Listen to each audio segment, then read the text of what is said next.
Hello students, कैसे हैं आप लोग। उम्मीद करते हैं कि आप लोग अच्छे होंगे। बच्चों, मैं हूं शशि और आप देख रहे हैं आपका अपना चैनल मैथ्स मैजिक। बच्चों, आज के इस वीडियो में हम पढ़ेंगे रियल नंबर चैप्टर का एमसीक्यू टाइप जो क्वेश्चन बनता है। क्योंकि इस बार जो पेपर पैटर्न है टर्म 1 का, क्लास 10th स्टैंडर्ड का, उसमें इस पेपर में आपके 3 सेक्शन होंगे, जिसमें section A, section B, section C, और तीनों सेक्शन में जो क्वेश्चन होंगे वो सब एमसीक्यू टाइप होंगे, मतलब मल्टीपल चॉइस क्वेश्चन इसमें होंगे। सेक्शन ए और सेक्शन बी में टोटल 20 क्वेश्चन होंगे, जिसमें कोई भी आपको 16 क्वेश्चन अटेम्प्ट करने होंगे, ठीक है। और सेक्शन सी में टोटल क्वेश्चन 10 होंगे, जिसमें आप कोई भी आपको 8 क्वेश्चन अटेम्प्ट करना होगा। और सभी क्वेश्चन का जो मार्क होगा 1 मार्क का होगा, मतलब आपको टोटल क्वेश्चन अटेम्प्ट करने हैं 40 आउट ऑफ 50। मतलब इस पेपर का जो टोटल मार्क्स होगा वो 40 मार्क्स के होंगे। और इस पेपर को सॉल्व करने के लिए आपके पास टाइम होगा टोटल 90 मिनट्स, ठीक है। तो आज हम इस वीडियो में पढ़ेंगे इस सेक्शन ए में किस टाइप के क्वेश्चन, एमसीक्यू टाइप का किस टाइप का क्वेश्चन आपका आएगा रियल नंबर चैप्टर से। जो भी क्वेश्चन बन पड़ता है कि हाँ ये क्वेश्चन अच्छे इंपॉर्टेंट हैं, ये सारे इंपॉर्टेंट जो बताने जा रहे हैं वो सारे क्वेश्चन आपको बहुत इंपॉर्टेंट हैं। आप इसको प्रैक्टिस करके इस टाइप क्वेश्चन को कीजिए, जिससे कि आपको ज़्यादा से ज़्यादा नंबर मिल सके। एक चीज़ और आप जानिए कि एमसीक्यू टाइप के क्वेश्चन को अटेम्प्ट करने से पहले एक ध्यान रखना है कि कैसे इसको हम अटेम्प्ट करें कि कम से कम में टाइम में मेरा क्वेश्चन सारा सॉल्व हो जाए, ठीक है। तो पहला बात ये ध्यान रखना है कि रीडिंग टाइम में जब क्वेश्चन आप पढ़ोगे तो जो क्वेश्चन आपको अच्छे से आते हैं पहले उसको आप अटेम्प्ट कीजिए। मतलब कोई ज़रूरी नहीं है कि आप सारे क्वेश्चन लाइन से करें, जो आपको आता है पहले उसको अटेम्प्ट कीजिए, क्योंकि जो आएगा वो जल्दी हो जाएगा। और फिर जो क्वेश्चन छूटता है उस पर फिर आप टाइम, बचे हुए टाइम पर आप देखो, ध्यान से समझो, क्योंकि पढ़ा हुआ क्वेश्चन ही रहता है, आपको उस समय माइंड में स्ट्राइक नहीं हो रहा है। जब आप ध्यान दोगे तो आपको उसका भी आंसर मिल जाएगा। अगर नहीं मिलता है तो आपको लगता है कि जो भी अप्रोप्रिएट आंसर उसका होगा उसको आप टिक करके काम करना, क्योंकि छोड़ना नहीं, क्योंकि इसमें कोई भी नेगेटिव मार्किंग नहीं है, ठीक है। तो इसमें आपको उस क्वेश्चन को सॉल्व करने से अलग से आपको इसमें OMR शीट मिलेगा, जिसको हम लोग कैसे भरेंगे वो भी बताएंगे हम। इसमें क्या होगा, हर क्वेश्चन के आगे आपका ABCD का 4 सर्किल बना होगा और एक 5वां सर्किल भी होगा। वो इसलिए होगा जो क्वेश्चन आप अटेम्प्ट नहीं करोगे, मतलब जैसे आपको 20 में से 14 अटेम्प्ट करना, सॉरी 16 अटेम्प्ट करना है, मतलब कोई भी 4 आप छोड़ सकते हो। तो जो 4 छोड़ोगे उसके आगे आपका 5वां सर्किल को ब्लैक करना होगा, ठीक है। जैसे इसका आंसर मान लो जो भी हो, तो मान लो इसका आंसर बी है, तो बी का आंसर यहाँ पूरा ब्लैक कर देंगे। अगर मान लो पहला क्वेश्चन हम अटेम्प्ट नहीं कर रहे हैं तो इसको ब्लैक कर देंगे। बात समझ में आ गई ना। मतलब आपको 20 में से जो 16 अटेम्प्ट करने हैं, मतलब 4 छोड़ने हैं, तो 4 क्वेश्चन जो छोड़ोगे उसको भी आपको ब्लैक करना मस्ट है। ये ध्यान रखिए, OMR शीट भरते समय ये चीज़ आपको जानना जरूरी है, ठीक है। तो आज के इस वीडियो में पढ़ेंगे सेक्शन ए में किस टाइप के क्वेश्चन आपको आएंगे। उस सारे क्वेश्चन बहुत इंपॉर्टेंट है। जैसे आज का पहला क्वेश्चन क्या है, देखो, the decimal expansion of 22/7 is. तो 22/7 पाई की वैल्यू है। हम जानते हैं कि पाई की वैल्यू जब इसको डिवाइड करोगे तो 3.14 ऐसे समथिंग की वैल्यू आती जाएगी, और वो कहीं ख़त्म नहीं होगा, मतलब वो नॉन टर्मिनेटिंग होगा। और ये भी ऑब्जर्व किया जाएगा, जब आप डिवाइड करके देखोगे तो पॉइंट के कुछ डिजिट के बाद वही डिजिट आपकी रिपीट होने लगती है, इसका मतलब रिपीटिंग भी होगा।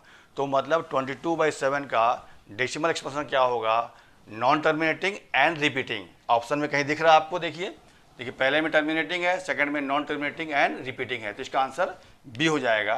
तो इसको आप ये आपका आंसर हुआ। और बी का ये आंसर 1 के सामने बी वाला सर्किल आपको पूरा ब्लैक करना होगा, ऐसे पूरा इसको भर के पेंसिल से, HB पेंसिल से यूज करके आपको ब्लैक करना होगा। ये पूरा भर दिया गया, ठीक है ना। तो इसी तरह से आपको आंसर शीट भरना होगा, ठीक। अगला क्वेश्चन देखिए, क्या question number 2, for some integer N the odd integer is represented in the form of. देखो, कोई भी इंटीजर n अगर है तो n इंटीजर, मतलब याद रखो किसी भी नंबर में वो नंबर ऑड हो या इवन हो, ठीक है। अगर हम 2 से मल्टीप्लाई करते हैं तो हमेशा वो इवन नंबर ही आएगा, ठीक है। तो यहाँ पे n आपका इंटीजर कोई भी है, अगर इसमें 2 से मल्टीप्लाई कर देंगे तो 2n क्या हो जाएगा, इवन इंटीजर हो जाएगा, ठीक है। और किसी भी इवन इंटीजर में अगर हम +1 कर देंगे तो वो फिर ऑड बन जाएगा, ठीक है ना। इसका मतलब क्या है कि अगर आपका सम इंटीजर कोई n है तो उसका ऑड इंटीजर किस फॉर्म का होगा, 2n+1, ठीक है। तो 2n+1 ऑप्शन में कहीं दिख रहा है आपका, देखिए, हाँ ये दिख रहा है, C है, तो इसका आंसर हो जाएगा C। और ये C के सामने इसको ब्लैक कर दोगे, मतलब इसको पूरा पूरा टोटली भर देना होगा, ऐसे कहीं भी इसको छोड़ना नहीं, ठीक है। बात समझ में आ गई। तो इसको वीडियो पॉज करके प्रैक्टिस करो। बढ़ते हैं नेक्स्ट 2 क्वेश्चन पर।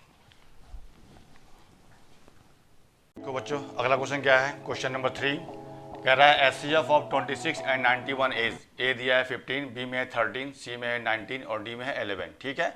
तो 26 और 91 का HCF क्या होगा, तो आप कैसे करोगे इसको, 26 को आप ब्रेक कर लो ऐसे 2 × 13 है ना, और 91 को ब्रेक कर लो 7 × 13। अब इसमें जो कॉमन पोर्शन होता है वही आपका एचसीएफ होता है, तो 13 कहीं दिख रहा है, एचसीएफ क्या 13 होगा, मतलब बी में एचसीएफ लिखा हुआ, मतलब इसको आपको ब्लैक करना होगा, मतलब ये आंसर आपका हो गया।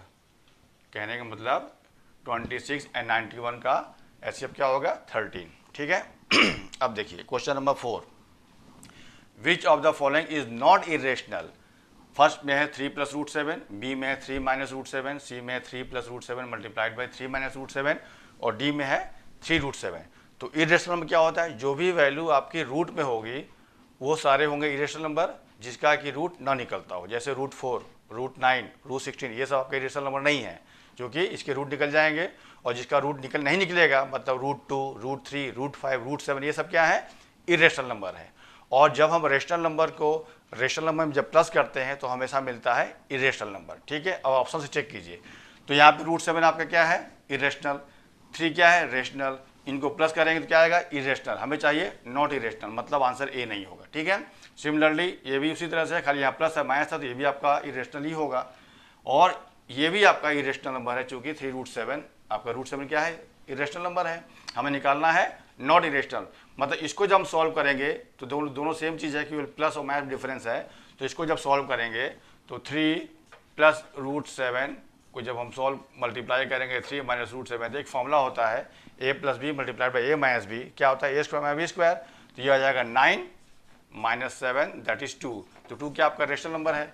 तो हमें पूछ रहा था नॉट इरेशनल, मतलब ये आपका रेशनल है, मतलब ये रेशनल नहीं है, मतलब सी आपका आंसर सही होगा। तो सी पे आपको क्या करना है ब्लैक कर देना है इसको, ठीक है, सी वाला आपका आंसर सही हो जाएगा, ठीक है ना। बात समझ में आ गई, वीडियो पॉज करो, प्रैक्टिस करो, बढ़ते हैं नेक्स्ट 2 क्वेश्चन पर।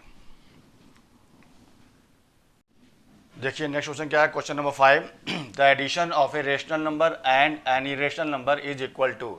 याद रखिए addition of rational and irrational number हमेशा आता है इरेशनल नंबर, ऑप्शन में कहीं है देखिए इरेशनल नंबर, ये है बी, तो बी सही हो जाएगा, मतलब बी को आपको टोटली ब्लैक करना होगा, ठीक है।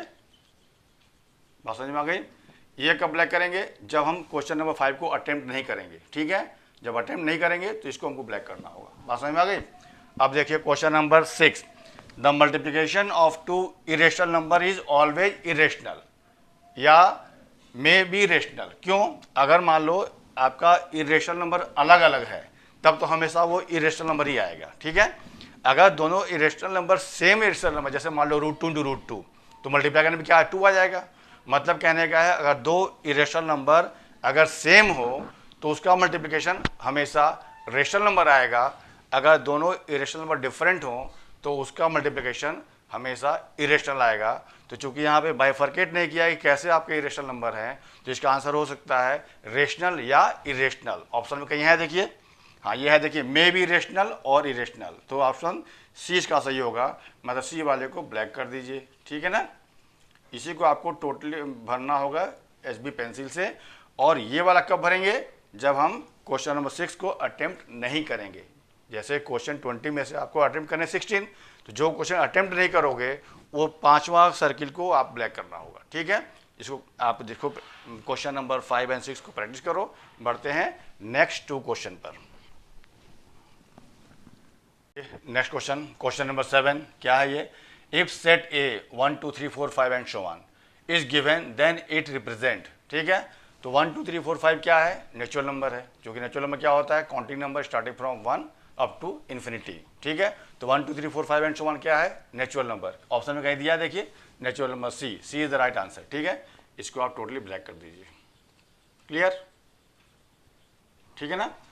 8 पे आइए, if P and Q are integers and is represented in the form of P/Q, तो P/Q फॉर्म का जब होता है क्या होता है रेशनल नंबर। कोई 2 इंटीजर को अगर हम P/Q के फॉर्म में रिप्रेजेंट कर सकते हैं तो उसको क्या बोलते हैं रेशनल नंबर। कहीं ऑप्शन में है देखिए बी, इसका आंसर क्या हो जाएगा बी, तो इसको आप ब्लैक कर दीजिए, ठीक है। बात समझ में आ गई। ये कब ब्लैक करेंगे, जब इस क्वेश्चन को अटेम्प्ट नहीं करेंगे। ये ब्लैक कब करेंगे, जब हम क्वेश्चन नंबर 7 को अटेम्प्ट नहीं करेंगे, क्लियर। इसको भी आप प्रैक्टिस करो, बढ़ते हैं नेक्स्ट 2 क्वेश्चन पर। नेक्स्ट क्वेश्चन, क्वेश्चन नंबर 9 क्या है, the largest number that divide 70 and 125 which leaves remainder 5 and 8 is. ठीक है, मतलब वो लार्जेस्ट नंबर निकालना है जिससे 70 को डिवाइड करें तो रिमाइंडर बचे 5, और उसी नंबर से 125 को डिवाइड करें तो रिमाइंडर बचे 8। तो ऐसे क्वेश्चन में क्या करना होता है, यहाँ लार्जेस्ट लिखा मतलब एचसीएफ निकालना है, और जब लीव्स रिमाइंडर दिया रहेगा तो पहले क्या करेंगे हम, इससे डिवाइड करना है तो रिमाइंडर बच रहा है 5, 70 को डिवाइड करना है उस नंबर से तो रिमाइंडर क्या बच रहा है 5, तो 70 से पहले हम 5 को माइनस कर लेंगे। सिमिलरली 125 को डिवाइड करना उस नंबर से तो रिमाइंडर क्या बच रहा है 8, तो 125 से हम 8 माइनस कर लेंगे और जो वैल्यू आएगी उसका हम निकालेंगे एचसीएफ, वही मेरा आंसर होगा। ठीक है, तो 70 में से अगर हम माइनस करेंगे इसको 5 को तो क्या आएगा 65। ठीक है, और 125 से माइनस करेंगे कितना नंबर 8 तो आएगा 117। अब हमको एचसीएफ निकालना होगा किसका, 65 और 117 का। इसी का जो आंसर आएगा वही मेरा आंसर हो जाएगा। ठीक है, तो एचसीएफ का निकालने में क्या करना है, इसको ब्रेक कर सकते हैं हम लोग हैं 5 into 13, मतलब इसको क्या करते हैं पहले हम प्राइम फैक्टर में ब्रेक करते हैं और जो कॉमन पोर्शन आता है वही मेरा एचसीएफ होता है। इसको लिख सकते हैं 9 into 13। ठीक है ना, अब ये देखो पोर्शन कॉमन है मतलब इसका एचसीएफ क्या हो जाएगा 13। अब 13 कहीं आपका देखिए ऑप्शन में दिख रहा है तो सी दिख रहा है, मतलब सी जो उसका ये राइट आंसर होगा। ठीक है, आई बात समझ में। तो ऐसे क्वेश्चन में क्या करना है, जो रिमाइंडर बचता है उसको माइनस करने के बाद जो आएगा वैल्यू उसका आप एचसीएफ निकालिए, वो मेरा आंसर हो जाएगा। ठीक, नंबर 10 द लीस्ट नंबर मतलब एलसीएम निकालना, ध्यान रखिएगा, that is divisible by all the numbers bit from 1 to 5, मतलब 1 से लेकर 5 तक से सभी से वो डिविजिबल हो, वो नंबर निकालना है जो छोटा नंबर है, मतलब एलसीएम निकालना है किसका 1 से लेकर 5 तक, वही मेरा आंसर हो जाएगा। तो 1 से लेकर 5 तक मतलब 1 2 3 4 5 का आप एलसीएम निकाल लो।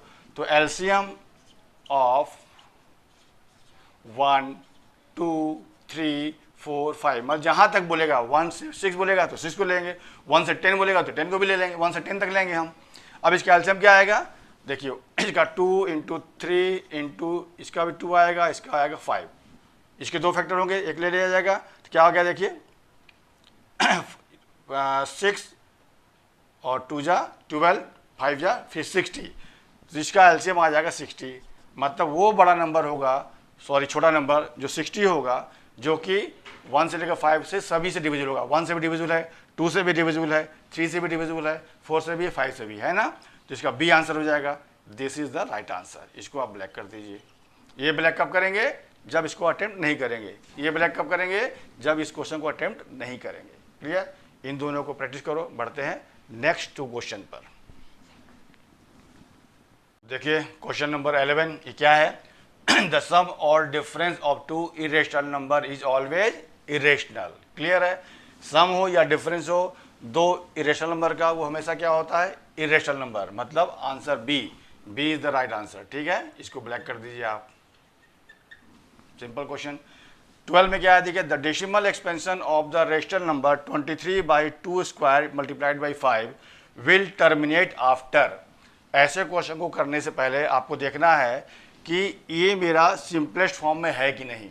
सिंपलेस्ट फॉर्म का मतलब कि ऊपर नीचे से कुछ कटता है तो काटना पड़ेगा, लेकिन हम यहाँ देख रहे हैं कि ऊपर 23 है, तो 23 क्या है आपका प्राइम नंबर है, मतलब ये किसी नंबर से कटेगा नहीं, मतलब ये आपका नंबर सिंपलेस्ट फॉर्म में दिया हुआ है। इतना करने के बाद बताना है कि इसको जब हम डिवाइड करेंगे तो इसका जो डेसिमल एक्सपेंशन आएगा विल टर्मिनेट आफ्टर, मतलब कितने पॉइंट या कितने डिजिट के बाद वो कटना बंद हो जाएगा, मतलब रुक जाएगा। ठीक है, तो ऐसे क्वेश्चन क्या करते हैं हम, जिसको देखना है ऊपर से मतलब नहीं है, सिर्फ इससे मतलब है कि ये मेरा इस फॉर्म का है कि नहीं, 2 की पावर m 5 के पावर m, इस फॉर्म का अगर होगा तो आपको ये चेक करना है आप इस फॉर्म का है 2 और 5, इसके साथ कुछ और मल्टीप्लाई होगा 2 और 5 के अलावा होगा, तो ये हो जाएगा नॉन टर्मिनेटिंग, मतलब वो कटना बंद ही नहीं होगा। ठीक है ना, लेकिन जब 2 और 5 के फॉर्म का होगा तो आपको चेक करना है कि किसका पावर ज़्यादा है, मतलब यहाँ पे 2 के पावर 2 है, यहाँ 5 के पावर 1 है, तो 2 के पावर 2 ज़्यादा है, तो इस पावर से मतलब है कि जिसका ज़्यादा होगा, मतलब 2 है पावर,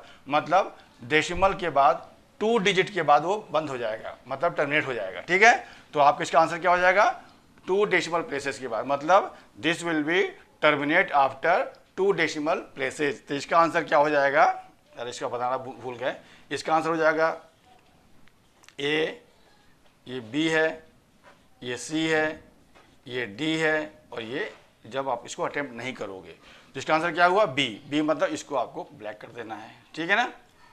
आई बात समझ में? क्या करना है, आपको पहले चेक करना है कि ये सिंपलेस्ट फॉर्म में है कि नहीं। अगर है तो फिर देखना है कि इस फॉर्म का है, इस फॉर्म में है तो जिसका पावर ज़्यादा होगा और जो कितना होगा, मतलब 2 है तो आफ्टर 2 प्लेस, अगर यहाँ 3 होता तो आफ्टर 3 प्लेस, 4 होता तो आफ्टर 4 प्लेस। ठीक है, तो इन दोनों को प्रैक्टिस कीजिए। बढ़ते हैं नेक्स्ट 2 क्वेश्चन पर। नेक्स्ट क्वेश्चन देखिए, क्वेश्चन नंबर 13। ये क्या है? Euclid's division lemma states that for 2 positive integers a and b there exist unique integers q and r such that a equal to bq plus r where r must satisfy। अगर आप पढ़े होंगे chapter में इक्विलेट division lemma, तो ये इस condition में r की वैल्यू क्या होती है? r की वैल्यू हमेशा 0 या 0 से बड़ी लेकिन b से छोटी होगी। मतलब r क्या होगा इसमें? 0 या 0 से बड़ा होगा लेकिन b से छोटा होगा। अब ये वाला ऑप्शन कहीं दिख रहा है, उस पर आप टिक कर लीजिए, क्योंकि ये इक्विलेट डिवीजन लेमा में आप पढ़े होंगे चैप्टर में कि यही होता है। जब ये रिलेशन दिया रहता है तो r का वैल्यू क्या होता है? 0 या 0 से बड़ा होता है लेकिन b से छोटा होता है। तो ये ऑप्शन कहीं दिख रहा है, ये देखिए सी में दिख रहा है, तो option C is correct. 0 is less than equal to r less than b, मतलब ऑप्शन सी इज करेक्ट। इसको आप ब्लैक कर देंगे ऐसे। ठीक है। ये देखिए 14 नंबर क्वेश्चन क्या है? For some integer m every even integer is in the form of 2m। बता चुके हैं, मतलब m में अगर हम 2 से मल्टीप्लाई कर देंगे तो क्या बन जाएगा? इवन बन जाएगा। अगर m ऑड है तब भी इवन बनेगा, अगर ये इवन है तब भी इवन बन जाएगा। तो यहाँ पे इवन पूछ रहा है तो 2m के लिए इवन नंबर हमेशा किस फॉर्म का होगा? 2m का फॉर्म का होगा। तो 2m मतलब d में है, तो d is the right answer. ठीक है ना? इस पर आप टिक कर लीजिए। ये वाला कब करें, इसको ब्लैक कब करेंगे? जब ये क्वेश्चन अटेम्प्ट नहीं करेंगे। जब ये ब्लैक कब करेंगे? जब ये क्वेश्चन अटेम्प्ट नहीं करेंगे। बात समझ में? ऐसा क्यों बता रहे हैं? क्योंकि हमें आपको टोटल 20 में से 16 क्वेश्चन अटेम्प्ट करने हैं। जो 4 क्वेश्चन छोड़ोगे ना, वो कौन सा छोड़ोगे पता नहीं है, तो जो छोड़ोगे उस क्वेश्चन में आपको 5वां सर्किल आपको ब्लैक करना होगा। ठीक है, इसको प्रैक्टिस करो। बढ़ते हैं नेक्स्ट 2 क्वेश्चन पर। नेक्स्ट क्वेश्चन, क्वेश्चन नंबर 15 कह रहा है using Euclid division algorithm the HCF of 231 and 396 is. देखो ये चूंकि ऑब्जेक्टिव क्वेश्चन है तो ये मेथड कुछ भी लिखा हो, हमको एचसीएफ निकालना है किसी मेथड से। चूंकि यहाँ पे आपको करके दिखाना नहीं है, सिर्फ ऑप्शन में टिक करना है। तो एचसीएफ निकालना है 231 एंड 396 का। हम एचसीएफ निकालते हैं बाई डिवीजन मेथड से, निकाल के हम चेक कर लेते हैं, वही आंसर हो जाएगा। तो 231 से डिवाइड करेंगे बड़े वाले नंबर को, कब तक करेंगे? जब तक कि रिमाइंडर 0 ना आ जाए। एक बार जाएगा तो 231 माइनस कीजिए, 5 आया, यहाँ पे 6 आया, यहाँ पे 1 आया, फिर ले जाइए, फिर आपका ये एक बार जाएगा तो 165 माइनस कीजिए, 11 से 5 गया 6, ये 6, फिर डिवाइड कीजिए, अब 2 बार जाएगा, कितना आएगा ये? 12, 132 आएगा। फिर अब माइनस करेंगे तो ये आएगा 33, और फिर डिवाइड करेंगे तो ये 2 टाइम जाएगा और ये रिमाइंडर 0 आ जाएगा। तो जब रिमाइंडर 0 आता है तो जिससे हम डिवाइड करते हैं वही मेरा एचसीएफ होता है। तो 33 कहीं दिखा है, देखिए 33 आपका है डी ऑप्शन में, तो D is the right answer. ठीक है। अब ये क्वेश्चन क्या देखिए 16 नंबर में है, if the HCF of 65 and 117 is expressible in the form of 65m and minus 117 then the value of m is। तो क्या करना है, इसका आप निकालेंगे एचसीएफ और इसके बराबर कर देंगे, m निकल जाएगा। इसके पहले क्वेश्चन में बता चुके हैं कौन सा क्वेश्चन था ना उसमें, जिसमें हम 65 और 117 का एलसीएम निकाले थे, कितना आया था? 13 आया था। तो इसका एलसीएम क्या आएगा? 13। कैसे आएगा? इसको ब्रेक करेंगे तो लिखेंगे 5 × 13, और इसको ब्रेक करेंगे तो लिखेंगे 9 × 13, कॉमन क्या है? 13। तो इसका एचसीएफ क्या आएगा? 13। अब इसके बराबर हम 13 करके m निकाल लेंगे, हमें m निकालना है। तो 13 बराबर कर लीजिए, तो 65m ये उधर जाएगा, इसे प्लस हो जाएगा तो 130 हो जाएगा जो ऐड होके। तो m इक्वल टू क्या हो जाएगा? 130/65 दैट इज 2। तो 2 कहीं ऑप्शन में है, तो हाँ बी में है। देखिए तो ऑप्शन इसका आंसर क्या हो जाएगा? ये भूल के बनाना, ए बी सी डी, और ये राउंड छोड़िएगा, ये डी है, ये सी है, ये बी है, ये ए है। किस में ऑप्शन है? बी में है, तो B is the right answer. ठीक है, ठीक है, इनको प्रैक्टिस करो। बढ़ते हैं नेक्स्ट 2 क्वेश्चन पर। क्वेश्चन नंबर 17 क्या कह रहा है, the prime factorization of 96 is, prime factor का मतलब इसका जो फैक्टर करेंगे वो प्राइम नंबर होना चाहिए, मतलब 2, 3, 5 इसको होना चाहिए, ठीक है।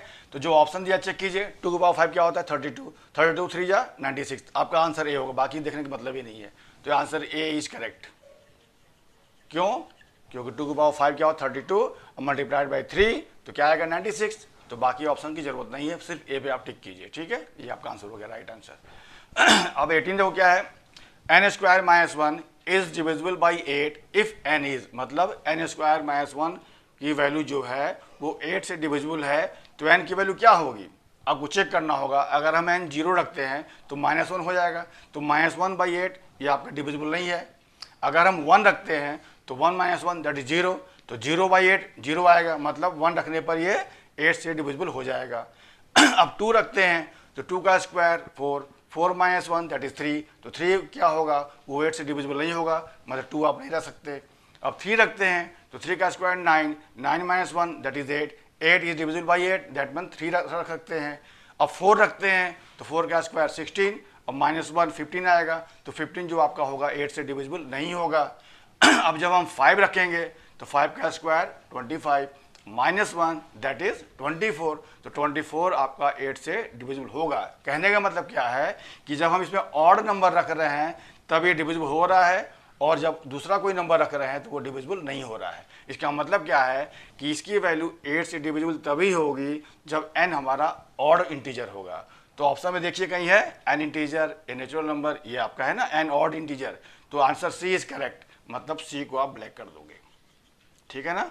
मतलब n स्क्वायर माइनस 1 में जब n की वैल्यू ऑड होगी तभी जो वैल्यू मिलेगा वो 8 से डिविजिबल होगा। इन दो को प्रैक्टिस करो। बढ़ते हैं अगले 2 क्वेश्चन पर। अब देखिए अगला क्वेश्चन क्या है, question number 19, for any 2 positive integers a and b HCF of ab multiplied by LCM of ab is equal to, ये निकालना है। तो देखो दोनों इंटीजर अलग अलग है a और b, तो a को लिख सकते हैं 1 इंटू ए और b को लिख सकते हैं 1 इंटू बी। तो जो कॉमन पोर्शन क्या आया 1 आया, मतलब HCF क्या हो जाएगा a और b का 1, और LCM क्या होगा a और b का LCM क्या होगा, जब दोनों नंबर अलग अलग होते हैं उसमें कोई भी कॉमन फैक्टर नहीं मिलता है 1 के अलावा, तो क्या करते हैं LCM निकालने में दोनों को मल्टीप्लाई कर देंगे। तो यहाँ पर a और b का LCM क्या आएगा a क्रॉस b, मतलब a इंटू बी।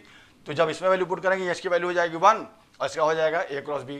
इसका क्या आंसर आएगा a क्रॉस b, तो a क्रॉस b कहीं है, ये डी में है, तो answer D is the correct answer, ठीक है।